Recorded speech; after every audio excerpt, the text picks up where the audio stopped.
la FIARA et la souveraineté alimentaire. Souveraineté alimentaire mooy xew-xew bi nga xam ni mooy Sénégal 2 dégg ngeen ko waxtu bi may wax ak yéen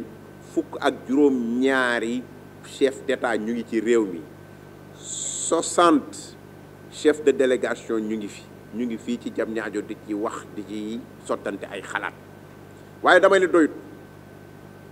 te loolu man la engagé mbir mi doyut. On peut bel et bien échanger, on peut bien tenir des rencontres, mais ñi nga xam ni ñoo nekk ci terrain bi nañ leen di gën a boole ci mbir mi ñu ciy wax seen xalaat.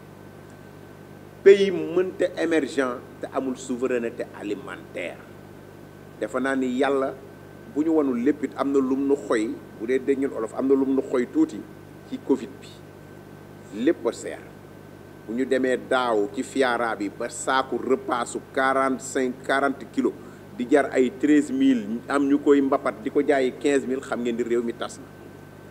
donc nañ leen xoolaat mbir mi te it ñu xamal ni souveraineté alimentaire CNCR man je me rappelle je pars sous le contrôle de Cheikh Amar defe naa ni ñun bi ñu ci liggéey ak CFSI Comité français solidarité internationale avec Jean-Louis Vielle-Agius qui était le délégué général loolu defe naa ni Cheikh Amar c'était en 2007 ou bien 2008 fii ci ASPRODEP booba ASPRODEP mu ngi point 1 léegi boo leen fa demee building bu rëy ngeen fay fekk donc yàgg nañu ci liggéey président Sissoko avec le CNCR et l'ASPRODEP yàgg nañ ci waxtaane xëy na àdduna day dox ba ñu fekk suñu ci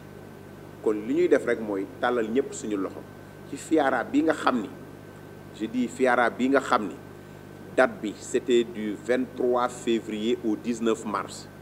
bi ñu ministre Aly Ngouille Ndiaye recevoir ak CNCR ak bureau ak directeur de cabinet ak secrétaire général am daf nu wax ni ren ministère mooy jiite délégation wu Sénégal ca SIADA Paris mu ni ñu nag dañu bëggoon ngeen revoiraat date FIARA ba ñu toogee di waxtaan ci la ñu jàpp la date du 2 au 19 c'est-à-dire au lieu du 23 février dañu dem 2 mars au 19 mars mu doon 2 semaines yoo xam ni ci la ñu fas yéene incha allahu rabbi organiser la FIARA fii ci biir CICES ci kaw loolu it damay gërëm le président PCA wu CICES directeur général bi ak secrétaire général et l'ensemble de l'équipe du CICES parce que bi ñu fi dikkee ba léegi guddil nañ ñu bëccëgal nañu day metti léeg-léeg day tar mais chaque partie di nga seet noo ci apporter une pierre à l'édifice afin que toutes les parties puissent se retrouver pour rek la réussite de l'événement FIARA. Par rapport à la question relative à la participation du Brésil, comme à l'accoutumée, chaque année, le comité d'organisation de la FIARA, par le biais du ministère des Affaires étrangères, saisit toutes les chambres consulaires, les ambassades, les consulats, par le biais du ministère des Affaires étrangères. Il y a une année, la FIARA a eu à signer un partenariat avec une structure basée dans ce pays. Maintenant, les informations ont été lancées. On a même eu le feedback du département des Affaires étrangères du Sénégal avec la liste des ambassades, des consulats qui ont été saisis. Donc, il figure le Brésil. Maintenant, reste aux acteurs de développement qui sont basés au Brésil de juger nécessaire de participer à la FIARA. Mais la FIARA, de son côté, a fait son devoir, c'est de les saisir, de les informer de la tenue de l'événement. Et je pense que peut-être, c'est pas d'une manière palpable au niveau, comment on peut l'appeler, au niveau général, mais je vois que depuis cette participation du Brésil, j'ai vu des entreprises brésiliennes qui sont actuellement installées au Sénégal dans le domaine de l'agriculture et de l'élevage. Et ça, pour être honnête, c'est par le biais de la FIARA. Donc c'est cet élément de réponse que j'avais à vous donner. Et comme vous le dites, Brésil, je l'ai fait. Donc a été toujours un exemple pour les exploitations familiales. D'où la nécessité de venir donner cet exemple aux Sénégalais ou bien particulièrement à l'Afrique. Et je pense que de ce côté aussi, le CNCR, depuis son existence 1993 jusqu'à présent, son thème, sa démarche, c'était le développement des exploitations familiales. Et si je peux me permettre, hier, j'ai suivi le président même de la République du Sénégal revenir sur les exploitations familiales par rapport à l'occupation de la jeunesse sénégalaise et des femmes rurales. Par rapport à la question de, comment on peut l'appeler, du festival alimentaire, la FIARA est un cadre. Le festival alimentaire est géré par vous, hein, Ibrahima Fall, vous-même, Bodian, donc avec le CNCR. Nous gérons uniquement le cadre de la FIARA, l'organisation. Faire de la FIARA un carrefour d'échange, d'exposition et de concertation, voire même de commercialisation. Maintenant,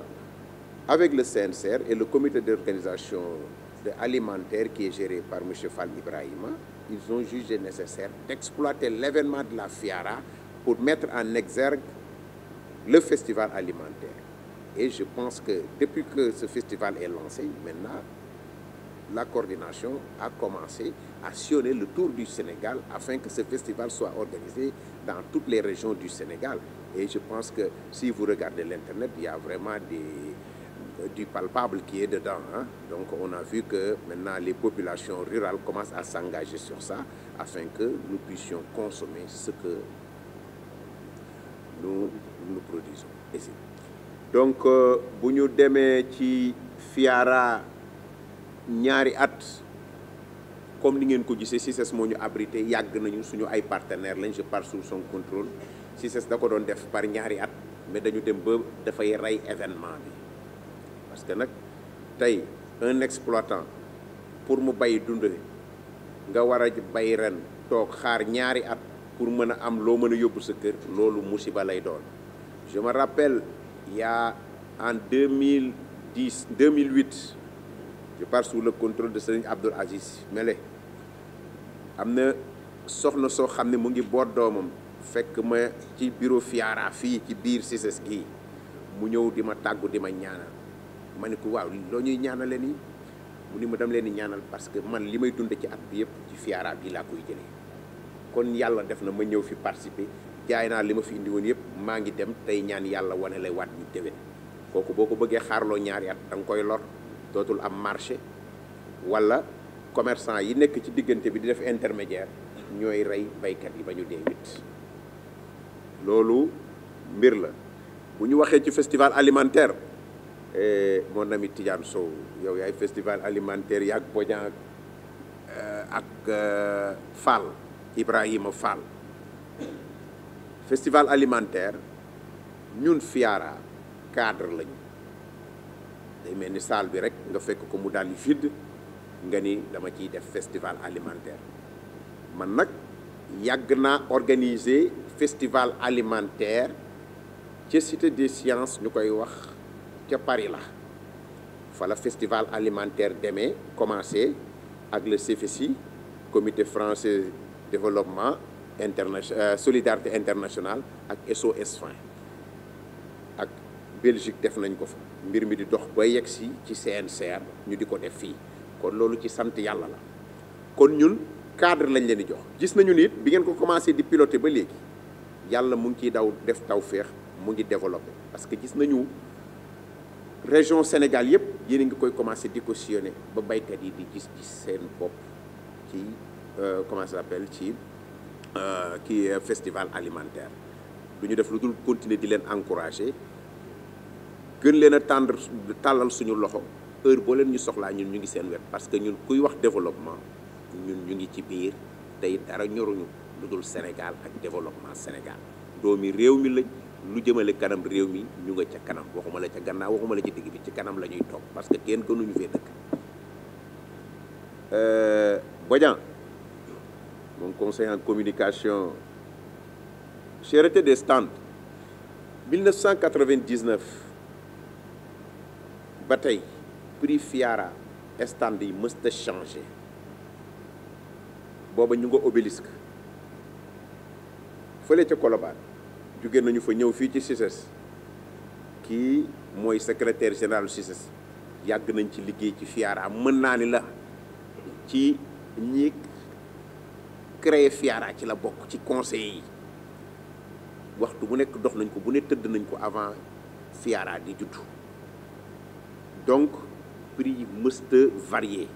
mën naa ni la sax tey jii nii boo la génneeloon prix CICES FIDAK ak prix Fiara ñun ñoo gën a yombale am déet kilifa gi waaw voilà kon affaire bi ay charge la te Fiara itam il faut que ngeen comprendre benn mbir dara dul xolu ko lu dul xel ak xalaat du benn budget bu ñu dem ubbi fële dugal ko fa ay pexe dong kott dong kese la loolu sax day tax ma gën a interpeller autorités yi que nañu gën ci jàpp xëy na moi je dis toujours que la Fiara est une poule aux œufs d'or kenn war ko sàggane xëy na sax ñun ñu ngi koy def nii mais xamaguñu njariñam suñu doom yeeg ñii ñëw ñooy xami njariñu Fiara kon Bodian seeru la non yow naa ñëwaat foofu Aminta Faye 7TV